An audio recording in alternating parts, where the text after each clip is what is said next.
अस्सलाम वालेकुम जी स्टूडेंट्स, कैसे हैं आप सब लोग? ठीक है, okay. So in our previous lecture we were discussing about measuring business income. We have started chapter number 3 measuring business income. उसके अंदर हम लोग डिस्कस कर रहे थे कि हम लोग बिजनेस की इनकम को किस तरह से मेजर करते हैं। उसमें हम लोगों ने बिजनेस की इनकम को मेजर करने के लिए देखा था कि हमारे पास बेसिकली दो तरह से अकाउंट्स होते हैं, वो इफेक्ट होते हैं, रेवेन्यू अकाउंट्स और हमारे एक्सपेंसेस अकाउंट। जब हम लोगों ने उनका रेवेन्यू और एक्सपेंस अकाउंट का एक अल्टीमेट इफेक्ट चेक किया था, तो वी हैव डिटरमेंट कि ये दोनों ही जो अकाउंट्स हैं वो ऑनर इक्विटी से रिलेट करते हैं। रेवेन्यूज़ की वजह से जो आपकी ऑनर इक्विटी होती है वो इंक्रीज कर जाती है, और एक्सपेंसेस की वजह से जो हमारी ऑनर इक्विटी होती है वो डिक्रीज कर जाती है। ठीक है, सो अल्टीमेटली दोनों अकाउंट्स का इफेक्ट किस पे चला जाता है? आपकी ऑनर इक्विटी के ऊपर चला जाता है। नेक्स्ट हम लोगों ने वहाँ पे अकाउंटिंग पीरियड को डिस्कस कर लिया था, फिजिकल ईयर को डिस्कस कर लिया था, different concepts, generally accepted accounting principles के वो तमाम प्रिंसिपल्स जो कि रेवेन्यू की रियलाइजेशन में या फिर एक्सपेंसेस की मैचिंग में यूज़ होते हैं, हमने उनको डिस्कस किया था। जिसके अंदर हमारा टाइम पीरियड प्रिंसिपल इंक्लूडेड था, हमारा रियलाइजेशन प्रिंसिपल इंक्लूड था, हमारा मैचिंग प्रिंसिपल इंक्लूड था। आफ्टर दैट हम लोगों ने कुछ न्यूमेरिकल क्वेश्चंस को भी डिस्कस कर लिया था, किस तरह से आपके पास रेवेन्यू जनरेट होता है तो हम उसको रिकॉर्ड करते हैं रेवेन्यू, क्योंकि रेवेन्यू की वजह से हमारी ऑनर इक्विटी इंक्रीज होती है। तो जब भी बिजनेस में हमें रेवेन्यू होगा हम उसको क्या करते हैं? क्रेडिट करते हैं। और सेम हमारे पास एक्सपेंसेस की वजह से हमेशा हमारी ऑनर इक्विटी डिक्रीज होती है, तो डिक्रीज इन ऑनर इक्विटी की वजह से हम उसको हमेशा क्या करते हैं? डेबिट करते हैं। तो हमने इसके rules of debit and credit भी देख लिए थे, हमने इनके न्यूमेरिकल क्वेश्चंस भी कर लिए थे, ट्रांजेक्शन्स भी देख ली थी। अब जो हम इसका इसी चैप्टर का जो सेकंड पार्ट स्टार्ट करने के लिए जा रहे हैं, that is about adjusting entry. Adjusting entry के बारे में अगर हम बात करते हैं तो एडजस्टिंग एंट्री बेसिकली एडजस्टिंग, जिस तरह इसके नेम से भी आपको पता चल रहा होगा कि it is use to adjust the accounts. और नॉर्मली अकाउंट्स को एडजस्ट करने के लिए हम लोग वहाँ पर एडजस्टिंग एंट्रीज को जो होता है वो पास आउट करते हैं। नॉर्मली किसी भी अकाउंटिंग पीरियड के एंड पर हम लोग एडजस्टिंग एंट्री को पास ऑन करते हैं। एडजस्टिंग एंट्री की दो कंडीशंस हैं। Number one, no cash account is involve. इसके अंदर कोई भी कैश अकाउंट इन्वॉल्व नहीं होता। ठीक है, देखो, एडजस्ट करना, अगर तो हमने किसी अकाउंट के अगेंस्ट कैश रिसीव कर लिया या कैश पे कर लिया, फिर तो वो transaction is near to close, वो तो आपकी क्लोज हो जाएगी। हाँ, कोई ऐसी ट्रांजेक्शन जिसके लिए भी आपने कैश को पे नहीं किया, या फिर अगर कैश को ऑलरेडी रिसीव कर लिया था लेकिन उसके बारे में भी कोई सर्विसेज प्रोवाइड नहीं की हुई थी, तो उनको एडजस्ट करने के लिए हम लोग क्या कहते हैं? एडजस्टिंग एंट्रीज को पास ऑन करते हैं। तो एडजस्टिंग एंट्रीज की आपके पास बेसिकली दो कंडीशन है। Number one, no cash account is involve, कोई कैश अकाउंट जो है वो इन्वॉल्व नहीं होगा। And number two, two recognise revenue and expense. जो एडजस्टिंग एंट्री आप पास ऑन करने के लिए जा रहे हैं उसके अंदर कोई ना कोई रेवेन्यू अकाउंट या एक्सपेंस अकाउंट इफेक्ट होना चाहिए। अगर उसके अंदर कैश अकाउंट आ जाएगा या फिर उसके अंदर रेवेन्यू या एक्सपेंस अकाउंट एग्जिस्ट नहीं करता, तो वो आपकी एडजस्टिंग एंट्री नहीं है। एडिशनल इन्फॉर्मेशन आपको बताते हैं, revenue is an account of owner equity. We have already discussed कि जो रेवेन्यू होते हैं और जो एक्सपेंसेस होते हैं दोनों ही आपके कौन से अकाउंट है? ऑनर इक्विटी के अकाउंट है। रेवेन्यू की वजह से आपका ऑनर इक्विटी इंक्रीज हो जाता है और एक्सपेंसेस की वजह से आपकी ऑनर इक्विटी डिक्रीज हो जाती है। एक चीज हम लोगों ने पहले भी डिस्कस की थी कि जो इनकम स्टेटमेंट होती है that basically shows the your moving financial position.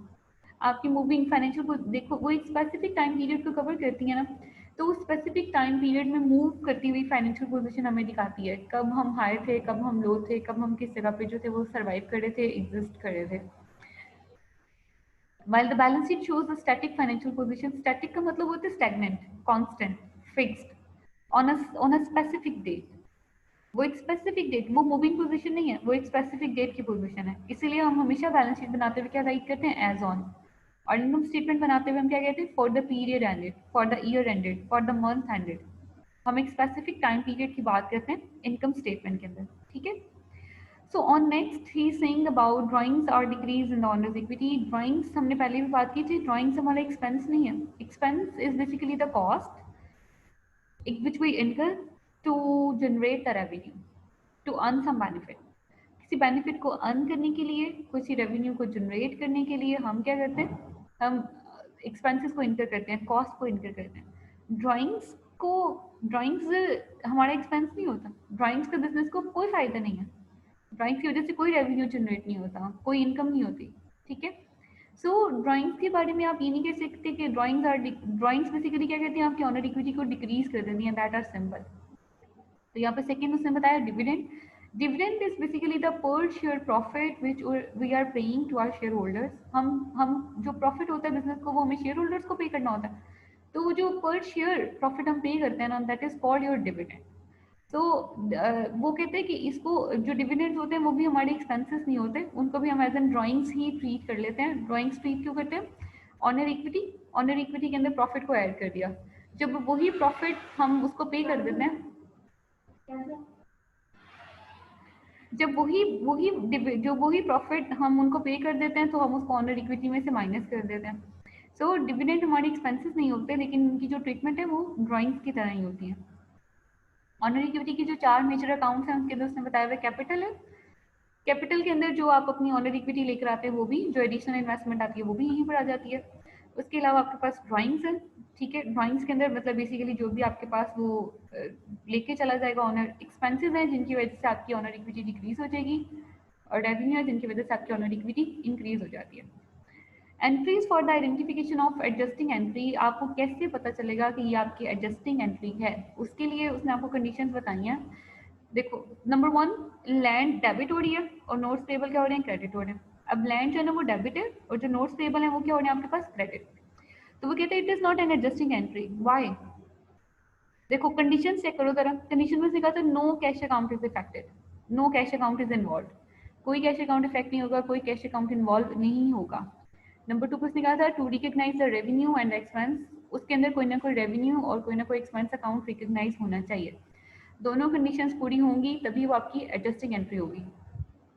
अब यहाँ देखो तो लैंड अकाउंट आ रहा है और नोट्स पेबल अकाउंट आ रहा है, कैश तो नहीं आ रहा. फर्स्ट जो आपकी कंडीशन है ना वो मीट हो रही है, लेकिन जो सेकंड कंडीशन है ना कि कोई रेवेन्यू या एक्सपेंस अकाउंट इन्वॉल्व होना चाहिए. देखो ये आपका एसेट है और ये नोट पेबल आपकी लायबिलिटी है. तो इसमें से they are neither revenue not expense. ना कोई रेवेन्यू है ना कोई एक्सपेंस है, तो ये एडजस्टिंग एंट्री नहीं है. वो कहते हैं it is not adjusting entry because it does not involve any revenue और एक्सपेंस. कोई रेवेन्यू और कोई एक्सपेंस इन्वॉल्व नहीं हो रहा. पहली कंडीशन तो पूरी हो रही है, सेकंड नहीं हो रही है. अगर एक भी कंडीशन मीट नहीं होगी तो वो हमारी एडजस्टिंग एंट्री नहीं है. नंबर 2 पे he is talking about account receivable को डेबिट कर दिया और फी को उसने क्या कर दिया? क्रेडिट. ठीक है, लाइक हमने कोई सर्विसेज प्रोवाइड की थी, उसके लिए हमने फी चार्ज करनी थी, फी हमारे पास आ गई है, रेवेन्यू के तौर पे हमने उसे क्रेडिट कर दिया. अब जो हमारे पास अकाउंट रिसीवेबल है ना, मतलब कैश, हमें उसे कैश रिसीव करना था लेकिन कैश अभी नहीं आ रहा, तो हम उसको क्या कर लेंगे? Account receivable. लाइक हम उसको फ्यूचर में रिसीव करेंगे. तो फ्यूचर में अमाउंट रिसीव करेंगे तो यहाँ पर वो कहते हैं it is adjusting entry because it involves revenue account and it is not involving any cash account. इस एंट्री के अंदर आपका कैश अकाउंट इफेक्ट नहीं हो रहा, लेकिन आपका एक रेवेन्यू अकाउंट इफेक्ट हो रहा है. ठीक है, तो ये अब आपकी कौन सी एंट्री? एडजस्टिंग एंट्री है, क्योंकि इसके अंदर आपकी दोनों कंडीशंस पूरी हो गई हैं. नंबर 3 पे एग्जांपल दे रहे हैं सैलरीज एक्सपेंस अकाउंट डेबिट और कैश अकाउंट आपके पास क्या? Credit. Again it is not an adjusting entry because cash is involve. यहाँ पर आपका कैश इन्वॉल्व हो गया, चाहे वो यहाँ पे एक्सपेंस अकाउंट आ रहा है, लेकिन जो फर्स्ट कंडीशन थी कैश अकाउंट की इन्वॉल्वमेंट वाली कि कैश इन्वॉल्व नहीं होने चाहिए, वो नहीं यहाँ पे मीट करी. वो मीट नहीं करी तो अगेन ये हमारी एडजस्टिंग एंट्री नहीं है. नेक्स्ट आपको एडजस्टिंग एंट्रीज के बारे में बता रहा है. ये अगेन वही वाला no cash account is involve to recognise the revenue and expense. ये उसका बेटर वर्जन है, बेसिकली वो कुछ ब्लर था, उसको यहाँ से आप हेल्प ले लीजिएगा. नेक्स्ट आपसे कह रहे हैं why do we need to draft adjusting entry. हमें एडजस्टिंग एंट्री ड्राफ्ट क्यों करनी पड़ती है, उसकी हमें क्यों ज़रूरत पड़ती है, उसका पर्पस क्या है. पर्पस में उसने आपको एक चीज़ बताई है, length of accounting period is relatively short. जब अकाउंटिंग पीरियड की लेंथ शॉर्ट होती है ना, then we need to draw some adjusting entry. तो हमें कोई ना कोई एडजस्टिंग एंट्री वहाँ पे पास आउट करनी पड़ती है. फॉर एग्जाम्पल बिजनेस ए, एक हमारे पास कंपनी ए है, अकाउंटिंग पीरियड उसका क्या है? 1 मंथ. एक हमारे पास मौजूद है बिजनेस बी, अकाउंटिंग पीरियड कितना है? 1 ईयर. अब वो आपसे कह रहे हैं ट्रांजेक्शन क्या हो रही है. ट्रांजेक्शन क्या है आपके पास? मे 1 को कहते हैं रेंट पे फॉर 6 मंथ्स ₹12,000. मे 1 को हम लोगों ने रेंट पे कर दिया 6 मंथ्स के लिए 12,000. इसका मतलब है पर मंथ 2,000 रेंट था. अब देखो जब हम यहाँ पे 6 मंथ्स के लिए पे करेंगे ना, तो बिजनेस बी के लिए तो बहुत सिंपल है, 1 साल का टाइम पीरियड था ना, हमने 6 माह का रेंट पे किया. हम एंट्री पास आउट क्या करेंगे? रेंट एक्सपेंस डेबिट और कैश को क्या कर देंगे? क्रेडिट. ओके हो गया. अच्छा, अब यहाँ पे अकाउंटिंग पीरियड क्या था? 1 मंथ. अब 1 मंथ का मतलब है कि जो 1 मंथ का रेंट है ना 2,000, वो तो हमने उस मंथ में पे करना था. अकाउंटिंग पीरियड क्लोज करेंगे ना, तो जो बाकी 5 मंथ का रेंट है ना, वो कहाँ जाएगा?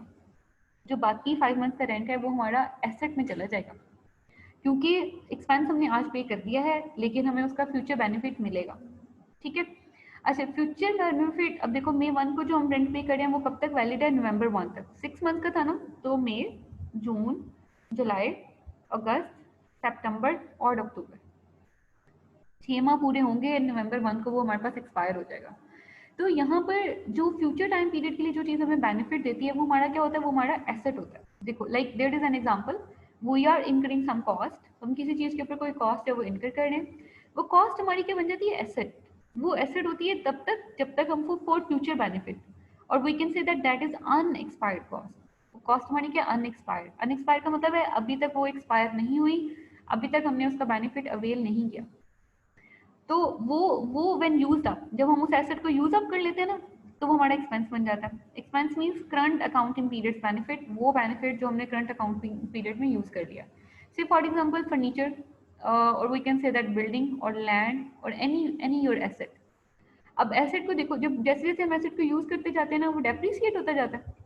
तो जो डेप्रिसिएशन होती है ना, उसको एक्सपेंस में चार्ज करते जाते हैं, और उस डेप्रिसिएशन को एसेट में से माइनस करके जो बुक वैल्यू निकलती है उसको बैलेंस शीट में मेंशन कर देते हैं। एसेट जो फ्यूचर फ्यूचर कॉस्ट इनकर की ना, फर्नीचर खरीद के ले आए, वो फर्नीचर हमारा क्या बन गया? एसेट। उस एसेट में से जो पोर्शन करंट टाइम पीरियड में यूज होगा वो एक्सपेंस में कन्वर्ट हो जाएगा, और जो रिमेनिंग एसेट होगा वो आपका पड़ा रहेगा। ठीक है, वो फ्यूचर यूज के लिए स्टिल हमारे पास एसेट मौजूद है। सो जिसके लिए हमें फ्यूचर बेनिफिट मिलेगा वो हमारी अनएक्सपायर्ड कॉस्ट है, उसको हम अपना एसेट बना लेते हैं। और जो करंट अकाउंटिंग पीरियड का बेनिफिट, जिसको हम करंट अकाउंटिंग पीरियड बेनिफिट में कन्वर्ट करते जाते हैं, वो हमारा एक्सपेंस होता है। सो अब देखो यहाँ पर कि यहाँ तो ये तो 12 मंथ्स के लिए बन रहा था, तो 6 मंथ्स का जो हम रेंट पे करने हैं, सिंपली हम क्या करेंगे? रेंट एक्सपेंस डेबिट, और कैश उसके बदले में क्या हो जाएगा? क्रेडिट हो जाएगा।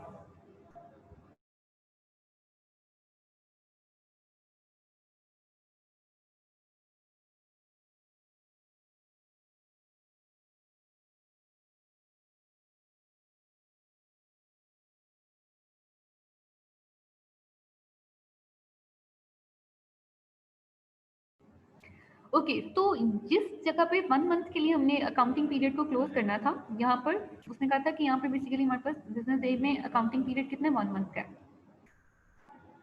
अब यहाँ पर बेसिकली क्या, जब रेंट हम पे करेंगे तो ये रेंट जो होगा ये हमारा एसेट होगा बेसिकली। ठीक है, इसको रेंट के नेम से या प्रीपेड रेंट, किसी भी प्रीपेड रेंट के नेम से बेसिकली हम इसको क्या कर लेंगे? अपने पास रिकॉर्ड कर लेंगे। टोटल कितने का चला जाएगा? 12,000 का, क्योंकि कैश हमारे पास कितने का चला गया था? 12,000। तो at the end of the month या पर मंथ एंट्री हम बेसिकली यहाँ पे क्या पास आउट क्या करेंगे?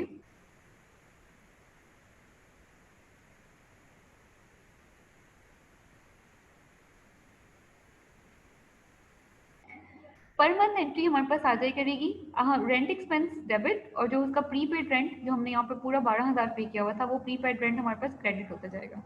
और 2,000 के साथ हम इसको हर मंथ के एंड पे रिकॉर्ड कर लेंगे। ये बेसिकली आपकी एडजस्टिंग एंट्री है, जिसमें हम रेंट एक्सपेंस को डेबिट, और रेंट रेंट की हम बेसिकली प्रीपेड रेंट, प्रीपेड का मतलब है पे करने से पहले, प्रीपेड पेड करने से पहले पे कर दिया गया, उसको हम क्रेडिट कर लेंगे। ठीक है, अब यहाँ पर ये देखो पर मंथ एंट्री हो गई, rent expense to prepaid rent 2,000 के साथ, जो रिमेनिंग आपके पास, अब देखो जो ये रेंट एक्सपेंस की एंट्री थी किससे होती? 12,000 से। 2,000 हमारा इस मंथ में कन्वर्ट हो गया, अब जो रिमेनिंग 10,000 बचा है that will be shown in the balance sheet, उसको हम बैलेंस शीट में एज एन एसेट शो करेंगे, और एसेट का नाम क्या होगा? प्रीपेड रेंट, वो प्रीपेड रेंट के नाम से वहाँ पे हमारे पास शो होगा। ठीक है, सो वन रीजन तो क्या है कि आपका अकाउंटिंग जो वो साइकिल है, या अकाउंटिंग टाइम पीरियड जो है ना वो शॉर्ट है। ओके, यहाँ पर एक उसने आपको एग्जांपल डेप्रिसिएशन एक्सपेंस की बता दिया। अभी हम प्रीवियसली डिस्कस कर रहे थे ना प्रीपेड एक्सपेंस की, जिसमें प्रीपेड एक्सपेंसेस को हम क्या करते हैं? विद अकाउंटिंग पीरियड, जैसे जैसे नया अकाउंटिंग पीरियड कंप्लीट होता है, हम उसको कन्वर्ट कर देते हैं आपके एक्सपेंस में। तो यहाँ पर एक और चीज जो हम जिसको कन्वर्ट करते हैं that is your depreciation.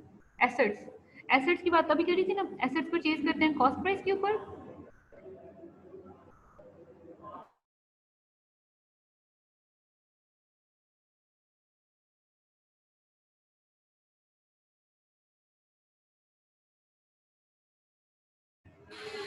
Okay, assets purchase किस पर करते हैं? कॉस्ट प्राइस के ऊपर। कॉस्ट प्राइस के ऊपर एसेट परचेज कर लिया और उसकी एस्टिमेटेड यूजफुल लाइफ या जो भी इकोनॉमिक लाइफ, मतलब कितना टाइम पीरियड हम उसको बिजनेस में यूज कर सकेंगे। से फॉर एग्जाम्पल हमने फर्नीचर खरीदा है और हम कहते हैं कि इस फर्नीचर को हम बिजनेस में 10 ईयर्स के लिए यूज कर सकते हैं, तो डेप्रिसिएशन कैसे निकलेगी? डेप्रिसिएशन निकलेगी cost of the asset divided by estimated useful life. हम उसको उसकी लाइफ के ऊपर डिवाइड कर देंगे तो हमारे पास आ जाएगा पर ईयर कितना हम उसको यूज कर लेंगे। पर ईयर जो यूज करते जाएंगे वो डेप्रिसिएशन में कन्वर्ट होता जाएगा। जो डेप्रिसिएशन है वो आपकी एडजस्टिंग एंट्री होगी, ठीक है। सो डेप्रिसिएशन में कहते हैं it is a cost allocation process. Depreciation आपका कॉस्ट का एलोकेशन प्रोसेस होता है, ठीक है। हमने जो एसेट परचेज किया उसकी जो भी कॉस्ट इनकर की वो एसेट में चली गई। जैसे जैसे हम उस एसेट को यूज करते जाएंगे हम उस कॉस्ट को एलोकेट करते जाएंगे टुवर्ड द एक्सपेंस अकाउंट, अपने एक्सपेंस अकाउंट की तरफ। उस एक्सपेंस अकाउंट का नाम क्या है? डेप्रिसिएशन। डेप्रिसिएशन कैलकुलेट करने का formula cost of the asset divided by estimated useful life, उसके ऊपर उसको डिवाइड कर देंगे तो हमारे पास डेप्रिसिएशन आ जाएगी। जैसे अभी अभी हम प्रीवियसली अगर एक्सपेंस की बात कर रहे थे तो टोटल रेंट हमने कितना पे किया था? 12,000। और उसकी उसकी जो टाइम ड्यूरेशन था वो कितना था? 6 मंथ। तो 6 मंथ्स में उसको डिवाइड करेंगे तो पर मंथ उसकी कॉस्ट कितनी आई थी हमारे पास? 2,000। सेम इसी फॉर्मूला के ऊपर हम अपनी डेप्रिसिएशन भी कैलकुलेट करते हैं। यहाँ पे होता है cost divided by estimated useful life, वहाँ पर हमारे पास होता है pre paid expense divided by number of useful life. जो भी उसके नंबर ऑफ यूजफुल लाइफ के ईयर्स भी हो सकते हैं, मंथ्स भी हो सकते हैं, जो भी होगा उसको उसमें ट्रीट कर लेंगे। सेकेंड आपसे कहते हैं नॉन कैश। जो डेप्रिसिएशन है ना, ये बड़ा नॉन कैश एक्सपेंस होता है, expense not to be paid. Depreciation वो एक्सपेंस है जो कि हमें किसी को पे नहीं करना होता। डेप्रिसिएशन एक्सपेंस है, उसको हम अपने पास रिकॉर्ड करते हैं। कॉस्ट एलोकेशन का प्रोसेस है, जो कॉस्ट हमने एसेट्स के ऊपर इनकर की होती है उसको हम उसके ऊपर डिक्रीज करते रहते हैं।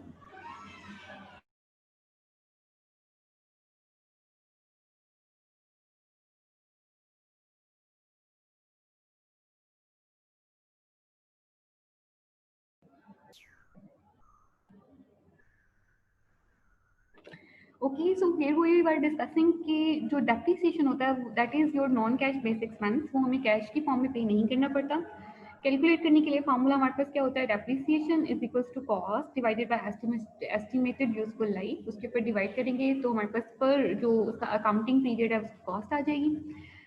और डेप्रिसिएशन की कैटेगरी में कहते हैं depreciation is a decrease in the asset usefulness. जो भी हमने एसेट की यूजफुलनेस बताई है से 10 ईयर्स, तो फिर वो उसको डिक्रीज करते हुए 9 years, 8 years, 7 years, 6 years and so on उसकी वैल्यू को डिक्रीज करते जाएगा।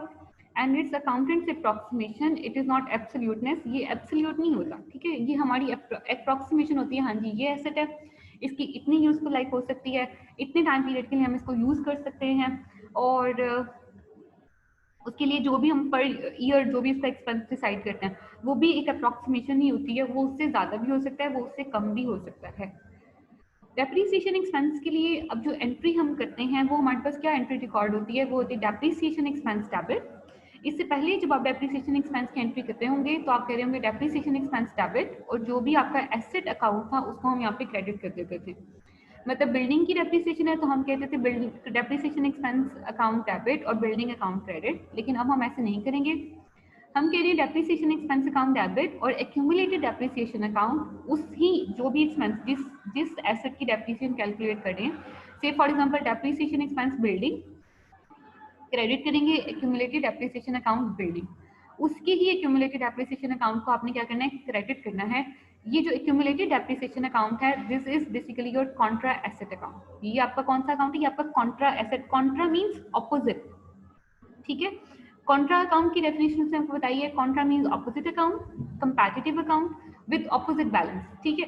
से अगर आपके पास हम एसेट की बात करते हैं बिल्डिंग, बिल्डिंग का बैलेंस आपके पास क्या है? डेबिट। तो उसका जो कॉन्ट्रा एसेट अकाउंट है वो क्या? Accumulated depreciation account. तो जो एक्यूमुलेटेड डेप्रिसिएशन अकाउंट है उसका बैलेंस क्या होगा? क्रेडिट होगा, ठीक है, ऑपोजिट बैलेंस अकाउंट में। हम अच्छा account depreciation accumulated depreciation account is drafted for in every accounting period till the end of the asset estimated useful life। जब तक आपकी estimated useful life नहीं खत्म हो जाती हम accumulated depreciation account की जो एंट्री है उसको हर अकाउंटिंग पीरियड के लिए ड्राफ्ट करते रहेंगे। फाइनेंशियल स्टेटमेंट्स के ऊपर उसका ट्रीटमेंट कैसे होगा? हम कहते हैं it is known as building. जो आपके पास बिल्डिंग से फॉर एग्जांपल हमारे पास वो था एसेट था, लेस कर देंगे उसमें से एक्यूमुलेटेड डेप्रिसिएशन बिल्डिंग, तो जो भी इसकी एक्यूमुलेटेड डेप्रिसिएशन है वो उसमें से माइनस करेंगे। एक्यूमुलेट का मतलब होता है जमा होती, हर साल, पहले साल में 2000 थी, अगले में 4000, अगले में 6000, तो जो बिल्डिंग की जितनी भी कॉस्ट होगी उसमें से हम इस एक्यूमुलेटेड डेप्रिसिएशन को माइनस करते जाएंगे। तो जो नेट वैल्यू है, जो कैरिंग वैल्यू है, जो बुक वैल्यू है, वो हमारे पास उसका आंसर आ जाता है फाइनेंशियल स्टेटमेंट में। फाइनेंशियल स्टेटमेंट का मतलब है बैलेंस शीट में, ठीक है। मतलब कि बैलेंस, फाइनेंशियल स्टेटमेंट में जो बैलेंस शीट होती है उसी में हम अपने एसेट्स को शो करते हैं, ये वहां पर आ जाएगी आपके पास। तो यहाँ पे हमने क्या करना है, कॉस्ट माइनस एक्यूमुलेटेड डेप्रिसिएशन, तो हमारे पास उसकी नेट वैल्यू आ जाएगी। Okay, on next here he is saying about some generally accepted accounting principle. Adjusting entries के लिए जो generally accepted accounting principles हमारे पास applicable होते हैं, first of all is conservatism. Conservatism का मतलब होता है कि pessimistic approach है। कंजर्वेटिज्म का मतलब है पेसिमिस्टिक, कंजर्वेटिव होके आपने बेसिकली इसको बनाना होता है। कंजर्वेटिज्म का मतलब है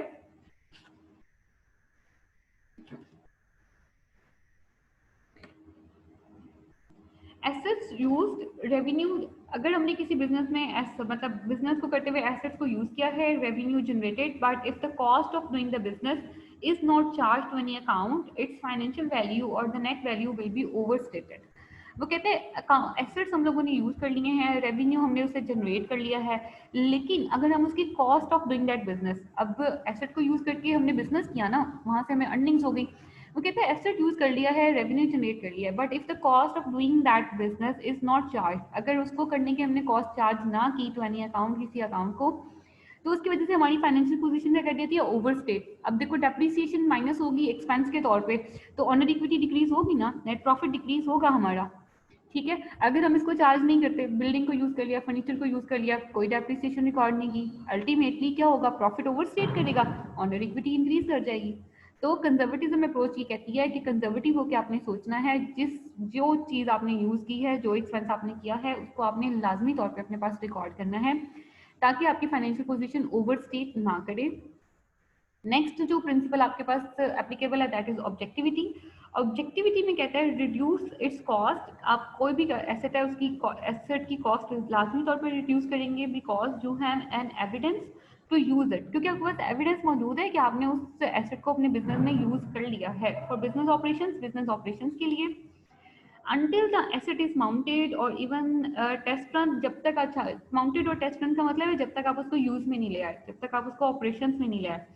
it's not come into operations, जब तक वो ऑपरेशन में नहीं आ जाता, depreciation will not be charge until it comes into operation, जब तक कि आप उस बिजनेस को, जब तक आप किसी एसेट को माउंट नहीं कर लेते, उसको आप रनिंग में नहीं ले आते, आप तब तक उसके ऊपर डेप्रिसिएशन चार्ज नहीं करेंगे, ठीक है। ये आपका ऑब्जेक्टिविटी प्रिंसिपल है कि जब भी आपने कोई एसेट यूज किया, आपके पास उस एसेट को यूज करने का एविडेंस मौजूद है, तो फिर अब ऑब्जेक्टिव प्रिंसिपल ये कहता है कि यस, अब आपके पास उसका, आपके पास एविडेंस मौजूद है, तो अब आप उसको चार्ज भी करें। नेक्स्ट आपसे कह रहे हैं एडवर्टीजमेंट कॉस्ट और द एम्प्लॉय ट्रेनिंग कॉस्ट। अच्छा, एडवर्टीजमेंट कॉस्ट के बारे में देखो, अब हमने कोई प्रोडक्ट सेल आउट करनी थी, हमने उसकी एडवर्टीजमेंट कर दी है, एडवर्टीजमेंट आज कर दी है, उसके लॉन्ग रन इफेक्ट्स रहेंगे हमारे पास। देखो, एक बार हम लोगों ने बीबीए को एडवर्टाइज किया, ठीक है, काफी एडवर्टीजमेंट कर दी, लोगों तक इन्फॉर्मेशन पहुंचाई, सर्वे कर दिया वगैरह वगैरह, अब हर साल बीबीए के एडमिशन आते रहेंगे, तो ये वो कॉस्ट है जिसका बेनिफिट क्या होता है, लॉन्ग टर्म में रहता है। अब सेकंड उसने कहा एम्प्लॉय ट्रेनिंग कॉस्ट, अब एम्प्लॉय को एक दफा ट्रेन करेंगे, अब जरूरी तो नहीं कि आज ट्रेनिंग की है, एक्सपेंस इनकर किया, कॉस्ट इनकर किया, तो बस करंट टाइम पीरियड में उसका फायदा होगा, ऐसा तो नहीं होगा। एम्प्लॉय जब तक ऑर्गेनाइजेशन में काम करता रहेगा, तब तक हम उससे, वो अपनी स्किल्स को यूज करता रहेगा और उसका बिजनेस को क्या होगा, फायदा होता रहेगा। अच्छा, इसका मतलब है कि जो एडवर्टीजमेंट कॉस्ट है और जो एम्प्लॉय ट्रेनिंग कॉस्ट है, इन दोनों को एक्सपेंस की बजाय हमें एसेट में ट्रीट करना चाहिए। लेकिन यहाँ पे मसला ये है कि एसेट एसेट की जैसे हम एक यूजफुल लाइफ डिफाइन कर सकते हैं ना, एडवर्टीजमेंट की और एम्प्लॉय ट्रेनिंग कॉस्ट की कोई भी एस्टिमेटेड यूजफुल लाइफ डिफाइन नहीं की जा सकती। से फॉर एग्जाम्पल कहते हैं for both of these life of expenses, ये दोनों हमारी लाइव एक्सपेंसेस हैं। Estimated accounting period can not be calculated, इसके लिए हम अपनी अकाउंटिंग पीरियड को कैलकुलेट नहीं कर सकते कि हाँ जी आज एडवर्टीजमेंट की है, हम कहेंगे सिर्फ जी एक साल में इसका फायदा होगा, हो सकता है एक साल में फायदा ना हो, अगले साल में जाकर उसका फायदा हो, और हो सकता है कि through out the life he company को उसका फायदा होता रहे। जैसे से फॉर एग्जाम्पल बीबीए की बात कर रहे थे, फर्स्ट ईयर में हमने इसको एडवर्टाइज किया, हमें स्टार्ट करना मुश्किल था, अब हर साल ऑटोमेटिकली इसके एडमिशन्स आते जाएंगे, हमें दोबारा से इसके ऊपर इतनी मेहनत या इसको इतना एडवर्टाइज करने की ज़रूरत नहीं है। लेकिन हम इसकी यूजफुल लाइफ कैसे डिफाइन कर सकते हैं, हाँ जी कि 2 साल तक आएंगे, 4 साल तक आएंगे, 10 साल तक आएंगे, ये तो नहीं कर सकते ना। इस तरह से एम्प्लॉय की ट्रेनिंग कॉस्ट के लिए भी जो अकाउंटिंग पीरियड है उसको हम डिफाइन या कैलकुलेट नहीं कर सकते। That's why it is treated as an expense, इसलिए हम इसको एज एन एक्सपेंस ट्रीट करते हैं and charge to a single accounting period, और जिस भी अकाउंटिंग पीरियड में ये होता है हम उसी को चार्ज कर देते हैं, हम इसको एसेट में कन्वर्ट नहीं करते। एडजस्टिंग एंट्री के बारे में आपको बता रहे हैं, adjusting entry is drafted on the last date of an accounting period, जब आपका अकाउंटिंग पीरियड एंड हो रहा होता है उस डेट के ऊपर हम क्या करते हैं, एडजस्टिंग एंट्री को पास आउट करते हैं। अब हम कुछ इसके न्यूमेरिकल क्वेश्चंस को डिस्कस करेंगे। अच्छा, यहाँ पर उसने जो बता दी थी make end of period adjustment, adjustment हमेशा जो एंड ऑफ पीरियड होती है और उसमें अंदर डेप्रिसिएशन एक्सपेंस लाजमी रिकॉर्ड होता है, depreciation expense on the, depreciation expense write to our, depreciation expense की एडजस्टिंग एंट्री लाजमी होगी हर अकाउंटिंग पीरियड के एंड पे। और उसके बाद कहते हैं prepare and adjusted trial balance, और उसके बाद हम एक एडजस्टेड ट्रायल बैलेंस भी प्रिपेयर करेंगे। So in our next lecture we will discuss about numerical questions related to adjusting entries, adjusting entries के रेलिवेंट जो भी हमारे पास न्यूमेरिकल क्वेश्चन होंगे उसको डिस्कस करेंगे। After that our chapter will be completed इंशाल्लाह। So see you in the next class, take care students.